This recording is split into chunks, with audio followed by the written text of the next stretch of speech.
এটা হচ্ছে একটি মাল্টি সকেট। এই ধরনের সকেট দিয়ে আমরা বাসা বাড়িতে টিভি, ফ্রিজ, মোবাইল এই ধরনের জিনিসগুলো চার্জ দিয়ে থাকি। তো আজকে এই ভিডিওতে আমি আপনাদের দেখাবো কিভাবে আপনারা মাল্টি সকেটকে সঠিকভাবে কানেকশন করতে পারেন। তো মাল্টি সকেটের 3টি টার্মিনাল থাকে, এন, এল অ্যান্ড ই। এল এ সবসময় ফেস লাইটটি সংযোগ করতে হয় এবং এন এ নিউট্রাল এবং ইতে আর্থিং। তো আমি 3 কালারের এই তারটি নিয়েছি যাতে আপনারা সঠিকভাবে বুঝতে পারেন। আর আর্থিংয়ের যে ব্যাপারটা, আর্থিং যদি আপনাদের না থাকে তো সেক্ষেত্রে আপনারা আর্থিংয়ের তারটা বাদ দিতে পারেন। আর যদি আর্থিং থাকে তো সেক্ষেত্রে আপনারা আর্থিংয়ের তারটা অবশ্যই ব্যবহার করবেন। যেহেতু আমার এই জায়গায় আর্থিং আছে এই জন্য আমি আর্থিংয়ের তারটা ব্যবহার করছি।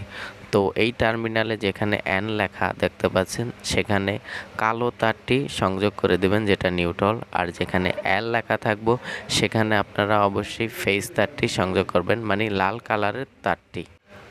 আর সবুজ যেই ওয়্যারটি আছে এটি অবশ্যই ই লেখা যেখানে ওই টার্মিনালের সাথে সংযোগ করতে হবে।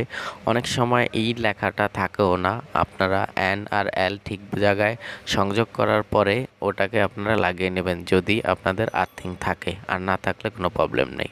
তো আমার কানেকশন করা এখন মোটামুটি শেষ। এখন আমি এটাকে মেইন লাইনের সাথে সংযোগ করব। তো সংযোগ করার পর দেখতে পাচ্ছেন এখানে ইন্ডিকেটর বাল্বটি জ্বলছে, তার মানে এটা এখন এটার মধ্যে পাওয়ার আছে। তো এখন আমি টেস্টার দিয়ে চেক করব এখানে পাওয়ার আছে কিনা।